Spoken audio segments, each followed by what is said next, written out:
The morning sun peeked over the horizon, casting a golden glow across the small town of Ridgewood. It was a quiet place where everyone knew each other, or at least thought they did. Life here moved slowly, and most people liked it that way. But today would be different for Aaliyah Johnson, a 32-year-old schoolteacher who had lived in Ridgewood all her life. She woke up early, kissed her 2 kids goodbye, and set off on her usual route to work. Aaliyah loved driving through the tree-lined streets of her neighborhood. The air smelled fresh and birds chirped cheerfully as if nothing could go wrong. Her car, a reliable sedan she'd bought used 3 years ago, hummed along smoothly. Just last week she'd taken it to the mechanic for its annual inspection. Everything checked out fine, brakes, tires, lights, all perfect. So when red and blue lights flashed behind her, Aaliyah felt confused. Why was she being pulled over? She glanced in her rearview mirror and saw Officer Mark Reynolds stepping out of his patrol car. He was tall, with a stern face that made him look older than he probably was. Aaliyah sighed softly, reminding herself to stay calm. Pulling over wasn't something new. She'd been stopped once or twice before for minor things like speeding. Still, this time felt strange. There was no siren blaring, no sudden swerving, just those flashing lights appearing out of nowhere. Slowing down carefully, Aaliyah eased her car onto the shoulder of the road. She rolled down her window and waited patiently, listening to the soft rustle of leaves in the breeze. When Officer Reynolds approached, his silhouette framed by the bright sunlight, she greeted him politely. "Good morning, officer," she said, her voice steady despite the knot forming in her stomach. "License and registration, please," he replied curtly, peering into her car. His tone wasn't friendly, but it wasn't outright hostile either. Aaliyah nodded and reached for her purse, pulling out the documents without hesitation. She handed them over, making sure to keep her movements slow and deliberate so as not to alarm him. Then she placed her hands back on the steering wheel, waiting silently. Officer Reynolds took the papers and walked back to his patrol car. From where she sat, Aaliyah watched him glance at her license, then pick up his radio. His expression changed, slightly. He seemed more alert now, almost tense. Curious, Aaliyah tried to listen but couldn't make out what he was saying. Instead, she focused on breathing deeply, telling herself there was no reason to worry. After all, she hadn't done anything wrong. Minutes passed, though it felt longer. Suddenly, another police car appeared, screeching to a halt behind Officer Reynolds' vehicle. Out stepped Officer Linda Hayes, a woman Aaliyah recognized from community events. Unlike Reynolds, Hayes usually smiled and chatted warmly whenever their paths crossed. But today, her lips were pressed tightly together and her eyes darted around nervously. Before Aaliyah could process what was happening, yet another cruiser arrived, this one carrying Officer Greg Miller, whose reputation for being quick-tempered preceded him. Now surrounded by 3 officers, Aaliyah's confusion deepened. What started as a routine traffic stop had turned into something far more serious. She swallowed hard, trying to keep her composure. "Is everything okay?" she asked cautiously when Hayes approached her window. "We're handling this," Hayes replied sharply, cutting her off mid-question. Her hand rested near the holster of her gun, though she didn't draw it yet. Aaliyah blinked, startled by the abruptness of her response. Handling what? She wondered silently. Surely they weren't treating a broken taillight, a non-existent one at that, as some kind of major crime?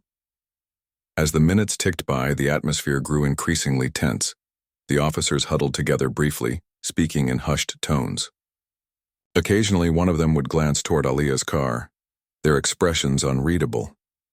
Meanwhile, a few curious bystanders began gathering nearby, drawn by the sight of multiple police cars. Some stood quietly, while others whispered among themselves, speculating about what might be going on. Finally, Officer Reynolds returned to Aaliyah's window. His jaw was clenched tightly, and his posture radiated authority.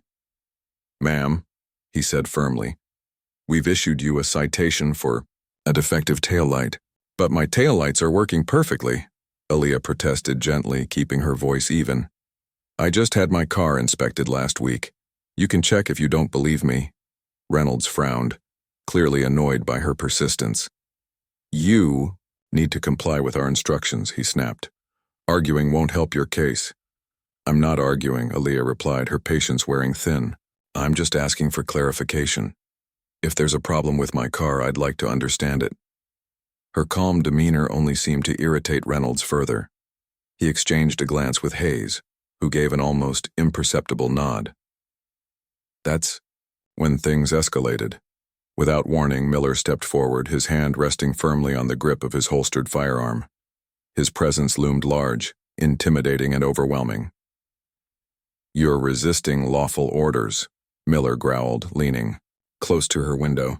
Do you know how serious that is? Aaliyah froze, her heart pounding wildly in her chest. This wasn't right. She hadn't resisted anything. She was simply asking questions, exercising her right to understand what was happening. But as fear gripped her, she realized that reasoning with these officers might not be possible. Slowly, deliberately, she raised her hands higher, ensuring they remained visible on the steering wheel.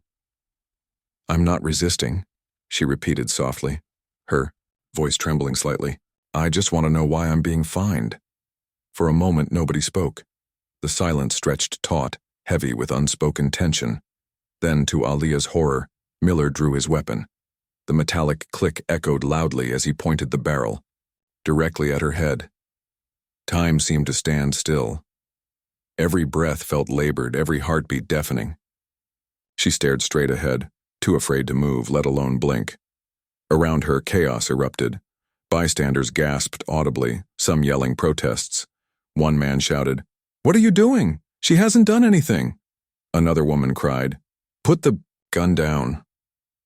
Phones were whipped out, cameras rolling as witnesses captured the surreal scene unfolding before them.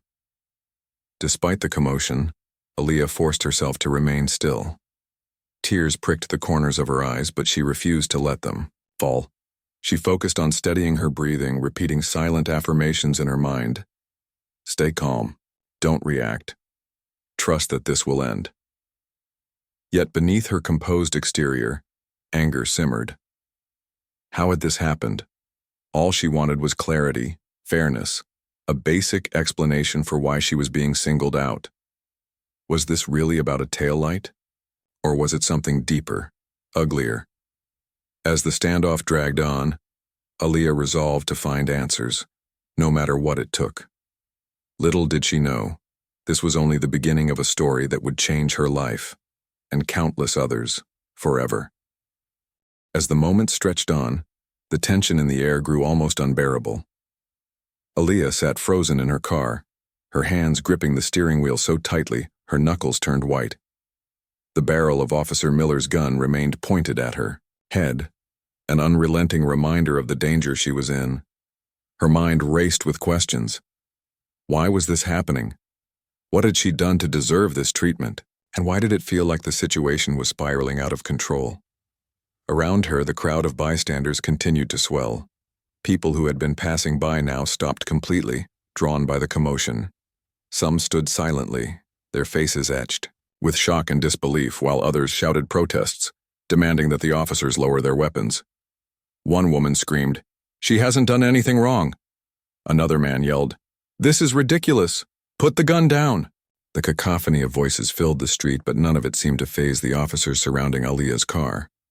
Officer Reynolds stepped forward again, his voice cutting through the noise. "Ma'am," he barked, "you need to stop arguing and comply immediately. This isn't a negotiation." Aaliyah swallowed hard, forcing herself to speak despite the fear coursing through her veins. "I'm not arguing," she said, her voice steady but soft. "I'm asking for clarification. If you're fining me for something, I deserve to know what it is." Her calm response only seemed to agitate the officers further. Reynolds exchanged another glance with Hayes, who nodded curtly. It was clear they weren't used to someone questioning their authority. Not like this, anyway. For them, compliance was expected, not debated. But Aaliyah wasn't backing down. She knew her rights, and she wasn't about to let fear silence her. The standoff dragged on, each second feeling like an eternity. Aaliyah could feel sweat trickling down her back, though the morning air was still cool. Her heart pounded in her chest, threatening to burst free. She focused on keeping her breathing steady, repeating silent mantras in her mind. Stay calm. Don't move. Trust that this will end. Yet beneath her composed exterior, anger simmered. How had this escalated so quickly? All she wanted was fairness, a simple explanation for why she was being treated like a criminal. The growing crowd began to play a role in the unfolding drama. More people pulled out their phones, recording the scene as it unfolded. Someone live-streamed the incident on social media, and within minutes, comments started pouring in from viewers watching remotely. "This is insane," one person typed. "Why are they treating her like this?" another asked.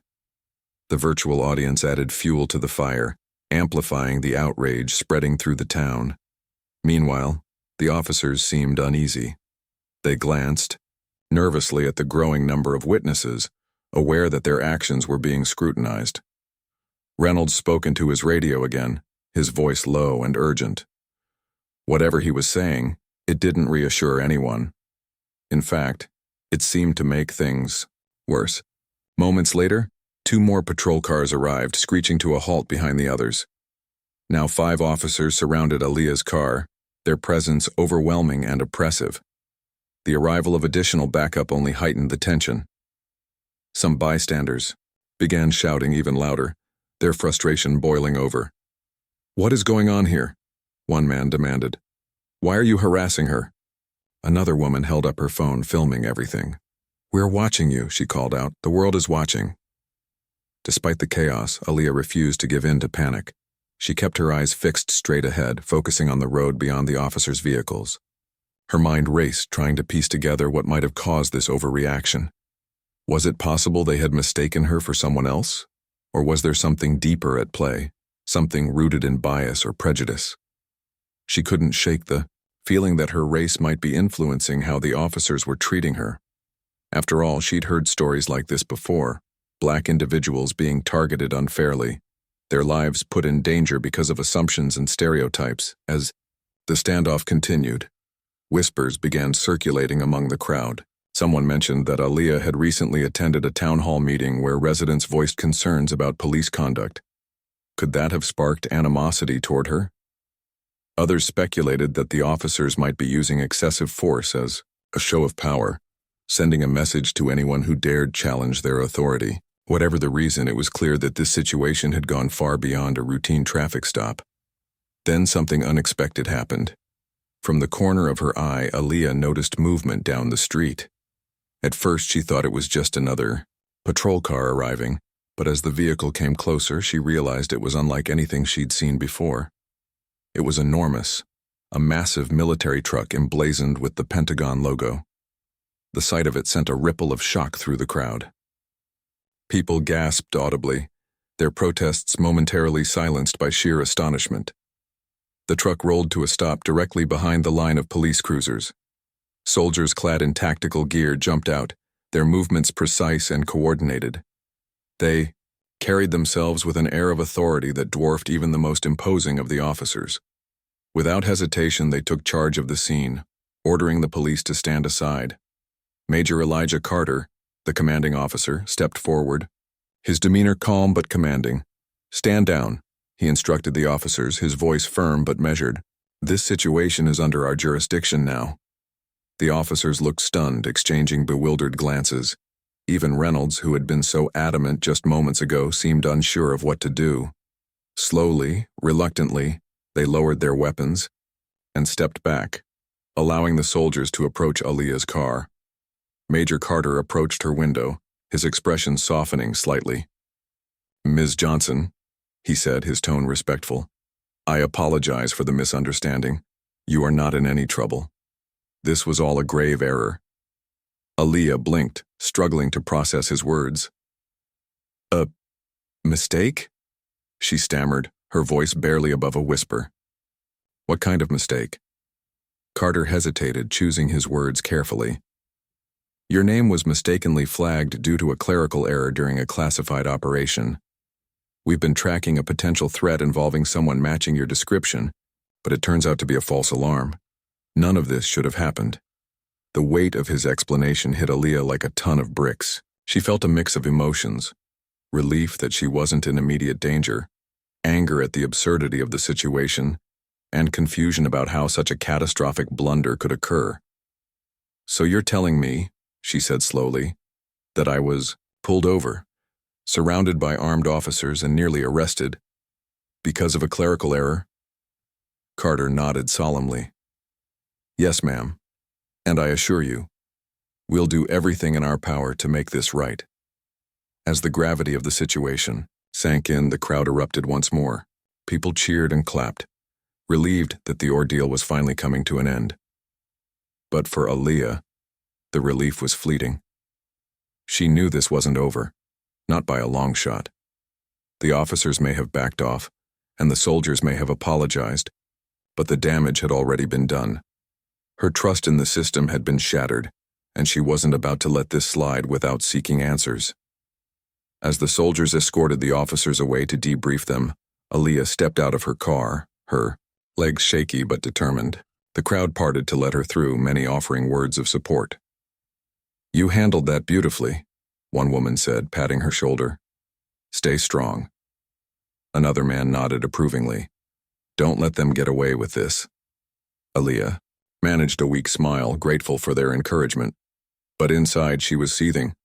This wasn't just about her. It was about everyone who had ever been treated unfairly, everyone who had ever felt powerless against the system. As she stood there, surrounded by strangers turned allies, she made a silent vow.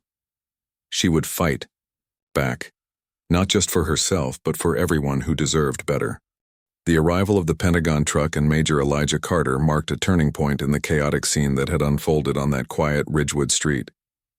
For Aaliyah, it felt like stepping out of a nightmare and into a surreal alternate reality. The soldiers' presence was both intimidating and oddly comforting. Their disciplined demeanor suggested they were there to restore order, not escalate chaos. Yet as Major Carter explained the situation to her, the absurdity of it all began to sink in.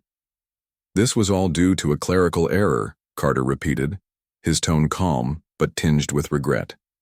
"Your name appeared on a list tied to a classified operation, but it was never supposed to reach local law enforcement. The alert should have been contained within national security channels." Aaliyah crossed her arms tightly over her chest, trying to steady herself.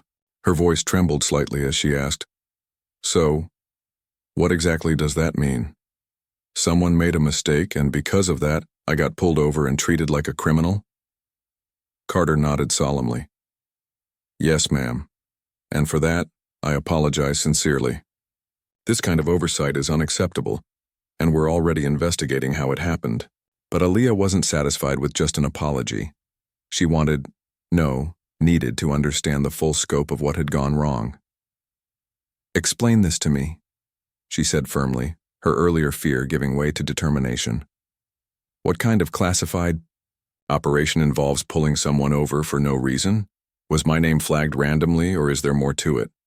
Carter hesitated, clearly uncomfortable discussing sensitive details in public, but he seemed to recognize that Aaliyah deserved some answers. Lowering his voice slightly, he said, "We were conducting a drill, a simulation designed to test interagency communication during high-priority alerts. These drills are routine, but this time, something went terribly wrong. An algorithm cross-referenced civilian data with intelligence reports and mistakenly identified you as a potential match for a suspect in our scenario." "A suspect?" Aaliyah echoed, her eyes widening in disbelief. "You thought I might be involved in whatever threat you were simulating?" "It wasn't personal," Carter assured her, though his words rang hollow. "It was purely a technical glitch. The system flagged your name based on superficial similarities, age, location, even minor details like driving patterns. None of it was deliberate." "Superficial similarities?" Aaliyah shot back, her frustration bubbling to the surface. "So because I happen to live here, drive through this neighborhood, and share some vague traits with whoever you were looking for, I end up at gunpoint? That doesn't sound like a glitch. It sounds like negligence." Carter didn't argue. Instead, he nodded again, acknowledging her point. "You're absolutely right. This shouldn't have happened, and we'll take responsibility for it. We're reviewing every step of the process to ensure it never happens again." By now, the crowd had grown even larger, drawn by the sight of the military truck and the dramatic confrontation between Aliyah and the officers. People whispered among themselves, piecing together fragments of what they'd heard.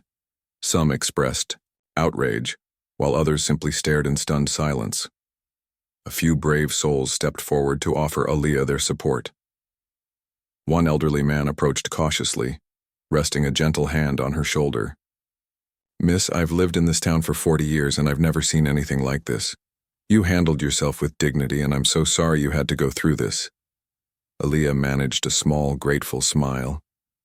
"Thank you," she murmured. "But this isn't just about me. If this could happen to me, it could happen to anyone. Something has to change." As the initial shock wore off, Aliyah's mind raced with possibilities. She knew this moment was bigger than her. It was a chance to shine a light on systemic issues that had plagued communities like hers for decades. Racism, bias, and incompetence weren't new concepts to her. She'd read stories, attended protests, and listened to friends recount their own experiences with law enforcement. But until today, she'd always thought those problems existed, somewhere else, far removed from her peaceful little town. Now, standing in the middle of the street surrounded by cameras and curious onlookers, she realized how wrong she'd been. Back at the edge of the crowd, journalists who had arrived on the scene began setting up tripods and microphones. Word of the incident had spread quickly, thanks in part to the live stream circulating online. Reporters jockeyed for position, eager to get a statement from Aliyah or any of the officials involved. One particularly persistent reporter pushed past the soldiers guarding the area and called out, "Ms. Johnson, can you tell us what happened here today? Do you feel safe in your community after this?" Aliyah turned to face him, her expression thoughtful.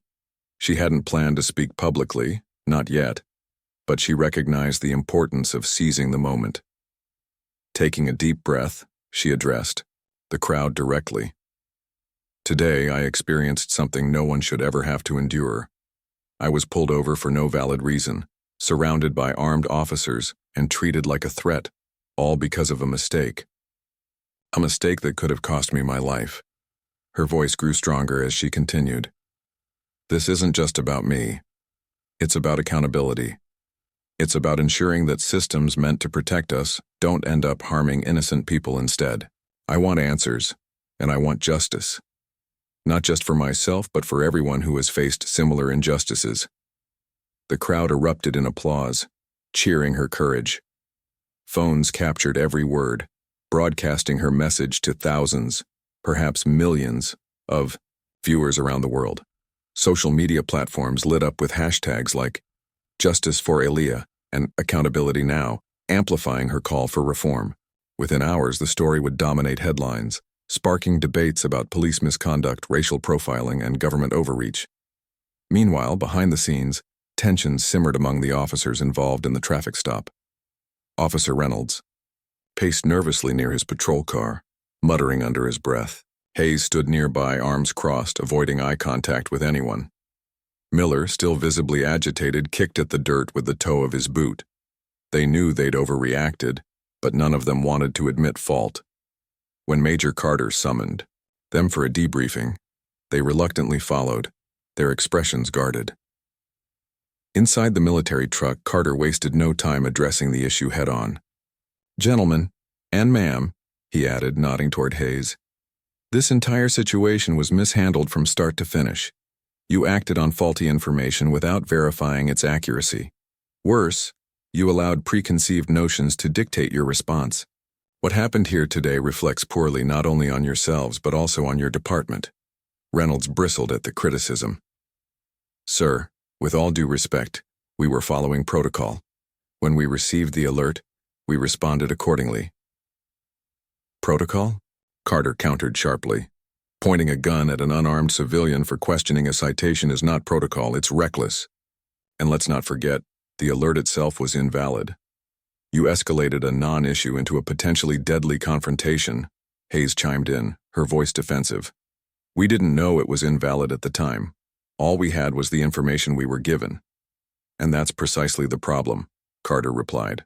"Blindly trusting flawed systems without critical thinking leads to disasters like this." From now on, you'll undergo additional training to prevent such errors in judgment. Furthermore, internal investigations will be launched at both the local and federal levels to determine exactly how this happened. The officers exchanged uneasy glances, knowing their careers and reputations were on the line. But Carter wasn't finished. Lastly, he said, his tone firm, you'll cooperate fully with Ms. Johnson if she chooses to pursue legal action. Transparency and accountability are non-negotiable moving forward. Outside the truck, Aaliyah stood quietly, processing everything she'd learned. Despite the apologies and promises of reform, she couldn't shake the feeling that this was just the tip of the iceberg. The officer's actions may have stemmed from a clerical error, but the underlying biases and systemic failures ran much deeper. As she gazed at the growing crowd of supporters, she felt a renewed sense of purpose. This was her chance to make a difference, not just for herself but for countless others who had suffered in silence. Little did she know, the ripple effects of this day would extend far beyond Ridgewood. Across the country, people were watching, listening and preparing to join her fight. Together, they would demand change and hold those in power accountable for their mistakes. The days following the incident felt like a whirlwind for Aaliyah Johnson. What had started as an ordinary morning quickly spiraled into a national conversation about accountability, systemic bias, and the misuse of power. As footage of the confrontation spread across social media platforms, news outlets picked up the story, amplifying it to a level that no one in Ridgewood could have anticipated. The small town, once known only for its quiet streets and friendly neighbors, was now at the center of a heated debate. Aaliyah found herself thrust into the spotlight, her face appearing on television screens and newspaper headlines nationwide. Friends, family, and even strangers reached out to offer support or advice. Some urged her to stay silent, fearing retaliation or further complications. Others encouraged her to speak out, seeing her as a symbol of resilience in the face of injustice. For Aaliyah, the decision wasn't easy. She was still processing what had happened, grappling with feelings of anger, fear, and disbelief. But deep down, she knew she couldn't let this moment pass without action. This wasn't just about her anymore. It was about everyone who had ever been treated unfairly by those sworn to protect them. Her husband, Marcus, became her rock during this turbulent time. He listened patiently as she vented her frustrations, held her when she cried, and reminded her of her strength when self-doubt crept in. "You're not alone in this," he told her one evening as they sat together on their porch. "Whatever you decide to do, I'll stand by you. But don't let fear stop you from fighting for what's right." Encouraged by his words, Aaliyah began reaching out to civil rights attorneys and advocacy groups. One name kept coming up: Attorney Danielle Monroe, a fierce litigator known for taking on cases involving police misconduct and racial profiling. When Aaliyah finally connected with her over the phone, she immediately felt a sense of relief. Danielle's calm yet assertive demeanor put her at ease, and within minutes Aaliyah knew she'd found the right person to guide her through the legal battle ahead. "We can file a federal lawsuit against both the local police department and the Pentagon," Danielle explained during their first meeting. "This isn't just about holding individuals accountable. It's about exposing the systemic failures that allowed this to happen in the first place." She leaned forward, her eyes locking onto Aaliyah's. "Are you ready for this? It won't be easy, and it will take time. But if we win, it could set a precedent for real change." Aaliyah hesitated for only a moment before nodding. "I'm ready," she said firmly. "If this helps prevent someone else from going through what I did, then it's worth it." As preparations for the lawsuit began, public outrage continued to grow. Protests erupted in cities across the country, with demonstrators chanting slogans like "Justice for Aaliyah" and "No more excuses." Social media played a pivotal role in organizing these events, with hashtags trending daily. People shared personal stories of encounters with law enforcement, highlighting patterns of discrimination and abuse. The movement gained momentum rapidly, drawing attention from lawmakers, activists, and celebrities alike. In Ridgewood, the atmosphere shifted noticeably. While many residents rallied around Aaliyah, offering words of encouragement and attending local demonstrations, others remained divided. Some defended the officers' actions, arguing that they were simply doing their jobs under difficult circumstances. Others dismissed the incident altogether, claiming it was being blown out of proportion. Tensions ran high and conversations often turned heated. Despite the backlash, Aaliyah refused to back down. She attended rallies, gave interviews, and wrote op-eds detailing her experience. Her message was clear: accountability matters. "What happened to me wasn't an isolated incident," she wrote in one widely shared article. "It was a symptom of a much larger problem, a system riddled with biases and unchecked power. Until we address these root causes, nothing will change." Behind the scenes, investigations into the incident revealed troubling details. Leaked documents showed that the algorithm responsible for flagging Aaliyah's name had been flagged for errors multiple times in the past, but each time complaints were ignored or brushed aside. Whistleblowers within the Pentagon came forward, revealing that similar mistakes had occurred before, but were covered up to avoid embarrassment. One former employee described the culture as a ticking time bomb, where efficiency was prioritized over accuracy and oversight was virtually non-existent. These revelations fueled even more outrage, prompting calls for sweeping reforms. Lawmakers introduced bills aimed at regulating the use of surveillance technologies and improving transparency in law enforcement practices. Advocacy groups launched campaigns to educate the public about the dangers of relying too heavily on algorithms, which often perpetuated existing biases rather than eliminating them. For Aaliyah, the mounting evidence only strengthened her resolve. She worked closely with Danielle and her team to build a strong case, gathering testimonies from experts, whistleblowers, and community members affected by similar issues. They also sought damages, not just for the emotional trauma she endured, but also to fund initiatives promoting police reform and education. As the trial date approached, anticipation reached a fever pitch. Supporters organized vigils outside courthouses, holding signs that read, "Truth matters," and "Justice delayed is justice denied." Critics, meanwhile, questioned whether Aaliyah's lawsuit was motivated by personal gain rather than genuine concern for change. But Aaliyah remained unfazed by the criticism. She knew the truth, and she trusted that the court would see it too. On the day of the trial, the courtroom buzzed with energy. Reporters packed the benches, eager to capture every detail. Spectators lined up hours beforehand, hoping to secure a seat. When Aaliyah entered, flanked by her legal team, the room fell silent.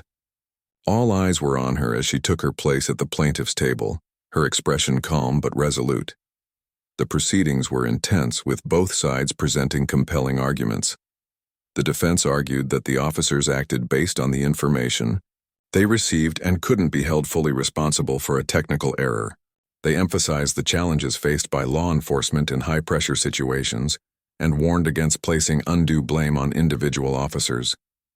Danielle countered with a powerful rebuttal. "This isn't about scapegoating anyone," she declared, passionately. "It's about recognizing the systemic failures that led to this tragedy. My client, a law-abiding citizen, was treated like a criminal because of a flawed system that prioritizes expediency over justice. We must hold institutions accountable, not just individuals." Witness testimonies painted a vivid picture of what went wrong. Experts testified about the risks of using biased algorithms in law enforcement, while whistleblowers exposed the lack of safeguards within the Pentagon's operations. Community members shared their own experiences of racial profiling and excessive force, underscoring the broader implications of the case. Throughout it all, Aaliyah remained composed, her presence a testament to her courage and determination. When called to testify, she spoke candidly about the fear and frustration she felt that day, and the lingering impact it had on her life. Her voice trembled slightly as she recounted the moment Officer Miller pointed his gun at her head, but she never wavered.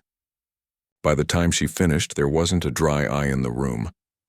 As closing arguments wrapped up, the judge instructed the jury to deliberate carefully, reminding them of the weight of their decision. For Aaliyah, the weight was agonizing. Days stretched, into weeks as the jury reviewed the evidence, deliberating behind closed doors. Rumors swirled about potential outcomes, but Aaliyah tried to focus on staying hopeful. She spent her days attending community meetings, speaking at schools, and connecting with others who shared her vision for change. Finally, the verdict arrived. The courtroom was packed once again, the air thick with anticipation. When the foreperson stood to deliver the jury's decision, Aaliyah gripped Marcus's hand tightly, bracing herself for whatever came next.